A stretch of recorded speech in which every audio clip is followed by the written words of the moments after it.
can't form a habit by feeling good about the habit all the time. You have to feel like you don't want to do it sometimes. There are days where you're just not going to feel like doing anything. But it's exactly when you're feeling like that's when you do it, because that's how you let your brain know that this is a new habit you're trying to form. And this is going to be the new reality. You are the person that's going to tell your brain that this is what I want done. This is what is going to happen. And that fear is not going to stop me. So you have to realize those things with yourself every single time it happens, because it's a way of pushing you back. You can't move forward if you are not able to push through the resistance. And it's the same thing with working out. Like, you're going to build more muscle by doing more reps, you know? So it's literally just that.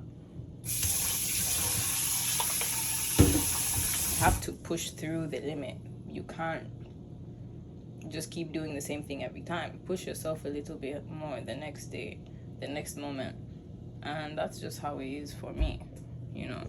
So yeah, I don't feel like going to the gym. I don't feel like doing shit right now, but like, I'm going to do it because I know what I want and I know what I need to do to get there. It's not that you don't know what you want. You know what you want. It's just that you're not willing to put in the effort to get it. You don't recognize that everything you want would take the same level of effort, meaning that you have to push through it regardless, whether you like it or not. Anything you want to achieve, you have to also do when you don't feel like doing. That's just it, unless it's like a hobby for you. But if there's something that you want to see differently in your life, if there's a kind of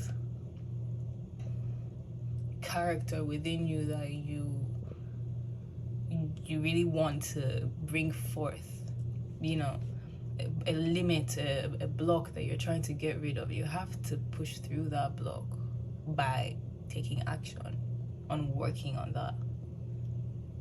So yeah, you're going to face resistance in anything you do. The question is, what resistance are you willing to take? What resistance are you okay with having? Because you're going to have resistance in anything. What goal do you want to have that you would push through regardless? What is the goal that you want to have that when you have a resistance, when you feel that resistance that I don't feel like doing, you would still want to push through? What is that one goal for you? Because in every single goal that you have, you're going to face some resistance to it. Every single new habit you're trying to develop, you're going to face some resistance to it. It's not every single day that you're going to feel like doing that thing. So choose a goal that's important enough for you to push through. And that's why it's important to know your why and to know your what. What is the goal and why do you have that goal? What exactly does that goal fulfill for you and for your life and for your vision of the future? How important is that goal for you? What would happen if you achieve that goal? Who would benefit from that? How? Like, think deeply about these things. Think deeply about these things. And it's a constant, you need to constantly remind yourself of those things every time. And you would be able to know that you're moving forward when you notice consciously that you have reached a point of like, I don't feel like, but you push through regardless, because that is how this change happens. It's when you come across a block, you come across a fear, you come across something that's stopping you from being yourself. That is the turning point for you. That is exactly where you need to choose a choice. At that very moment when you're resisting, that is when you make a choice. You make a decision. In what way am I moving now? Are you going to move towards the direction of your new vision, your new why, your new what? Or are you going to go back to how it has always been? How you have always thought about things, the reality you're currently living. You always have that choice. Immediately you face a block, immediately you face resistance. So if for me right now, I'm feeling a certain resistance of going to the gym because I want to sleep, that's exactly the reason why I should go to the gym. Because if I sleep, then that would just be my usual way of doing things. Like, I would not I just wouldn't get what I want to get done, you know? So it's really about just setting a target for yourself and working through that target, through that resistance. So choose something that's important to you. Choose something that's so important to you that you know that when you get to that resistance, you're able to move through that by making a choice, a conscious choice. So that's just that. That's my pep talk for myself. I do these talks for myself so that I can help myself, I can remind myself of what's important to me. Because even for me, like on a daily, it requires constant pushing. It requires that consistent rewiring. Work through your fear. You're always going to have another level of fear in your life. But the point is like working through all that, because when you work through all those fears, you get to finally release them and get to a point of such purity, such innocence, such self-expression that would be so freaking abundant. And that's what we all want. We all want to be able to express ourselves so freely and so truthfully without having to, always be wary and always feel like we're being judged or feel like we're being compressed. That's a lot of that is what leads to depression. Our inability to feel safe in the world we're living in. And so part of feeling safe is recognizing those fears that we have and allowing ourselves to push through those fears. Pushing through those fears by taking care of ourselves, figuring out our why, figuring out that even if nothing matters in the world, you can make something matter to you. We're all going to the same destination at the end of the day. Everyone is going to pass. So what can you do in this very moment of right now that can get you up and living? What can you explore? If there was no one around you right now, if there was no human being on earth, what would you do? What would you like to explore? And do that. Try to do that in little ways, small steps. Do things for yourself, for your own well-being. Don't even do it for anyone else. You have to take care of yourself to be able to take care of other people. So, yeah, you have to give yourself that little bit of light, that little bit of energy on a daily. Because it's those sparks that you give to yourself that allows you to push. It allows you to open up, and it allows you to be such a light and such a loving being expressed into the world. Don't dim your light for anyone. Don't dim your light for anyone, not even for yourself. You are worth so much more than anything anyone ever tells you. Even the good things they say to you. You shouldn't have to take their own word as the way you value your own self. Value your own self for how you are, who you are, what things that you represent, the values you represent. Don't let anyone's opinions dictate how you should feel, how you should carry yourself. Just be you. Be you, because you only have you in this lifetime. You're going to die alone, meaning you're going to die with yourself. No one else is falling into the same grave as you. You have your own grave. And I know it's very explicit when I talk about these things, but really, I feel like it's the fear of death that lets me push through, because I know that I am going to pass, and I am scared of not living a life where I'm able to be expressive, where I'm able to be the version of me that I know is so much brighter, so much freer, just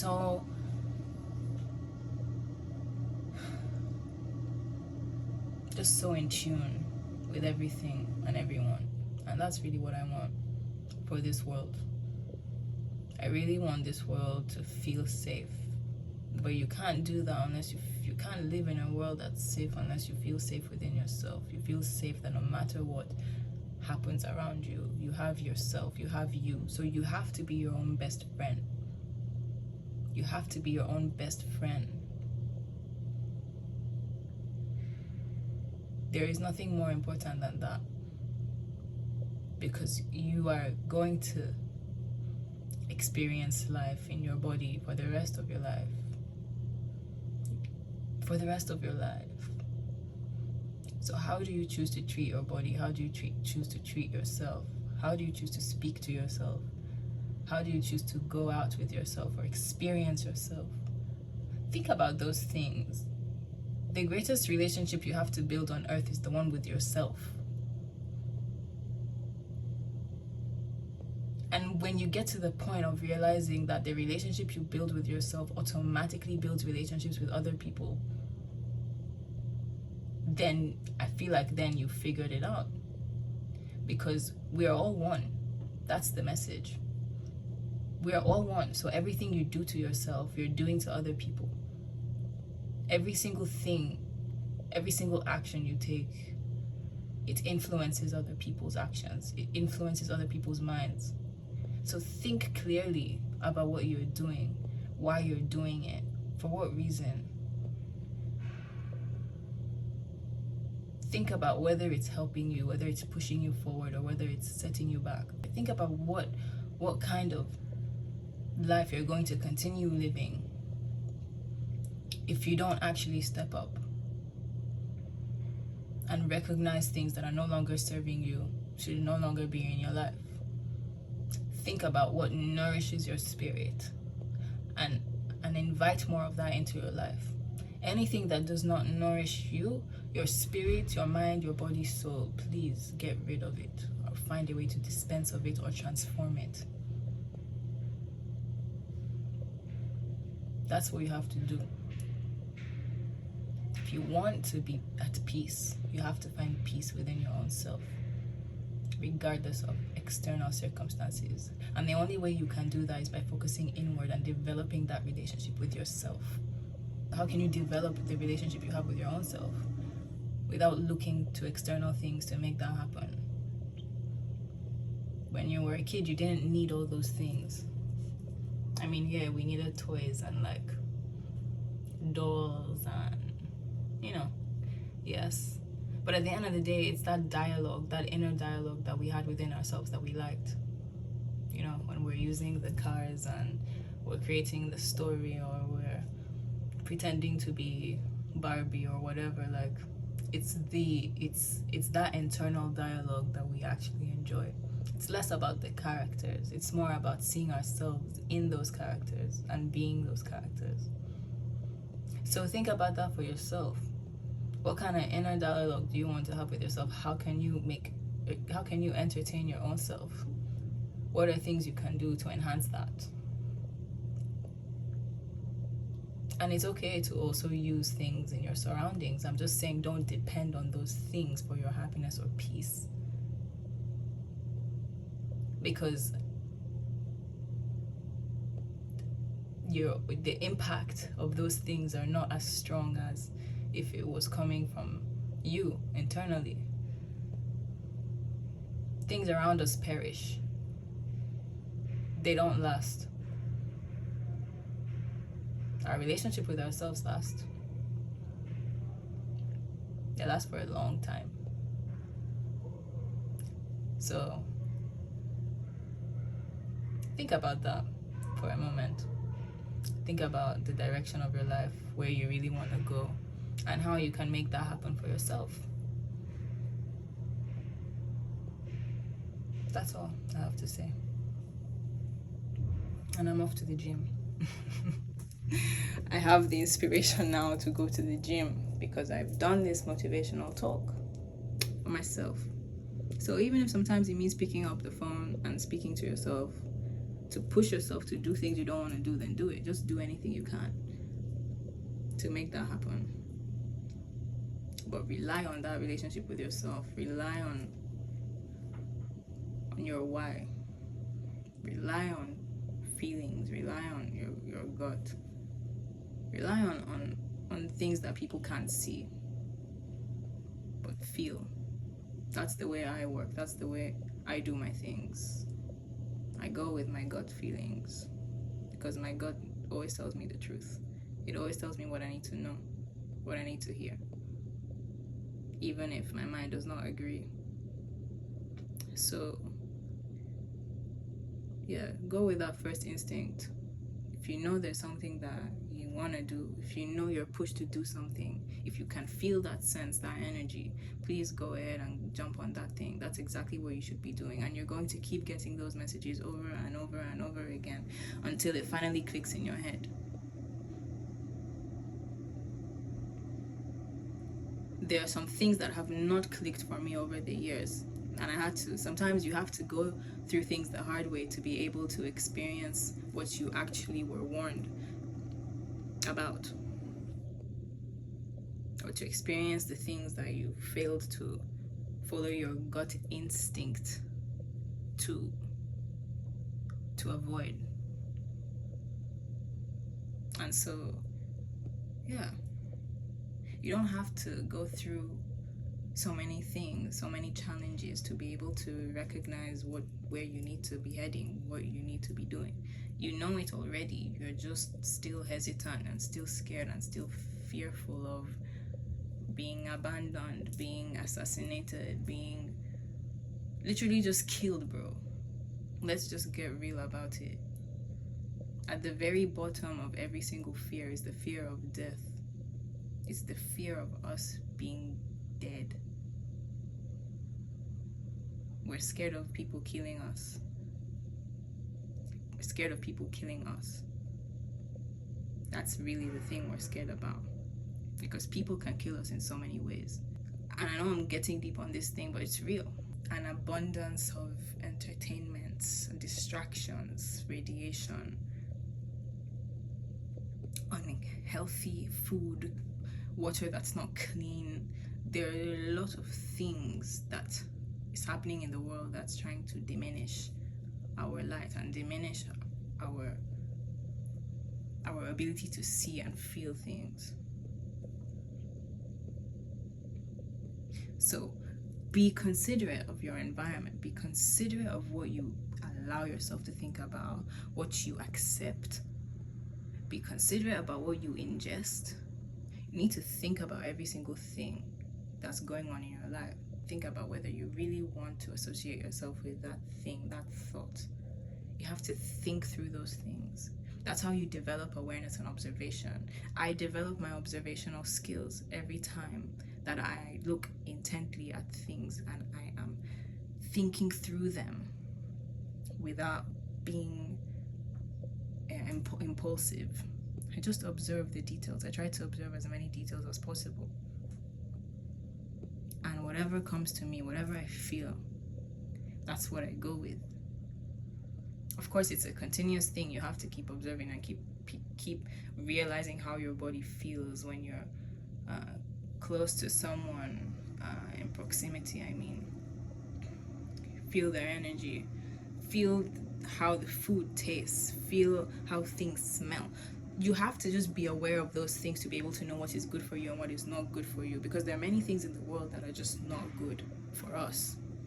They're not meant to be good for us. So when you're able to distinguish between those things, then you are able to then develop your awareness, your own self-awareness and your awareness of other people.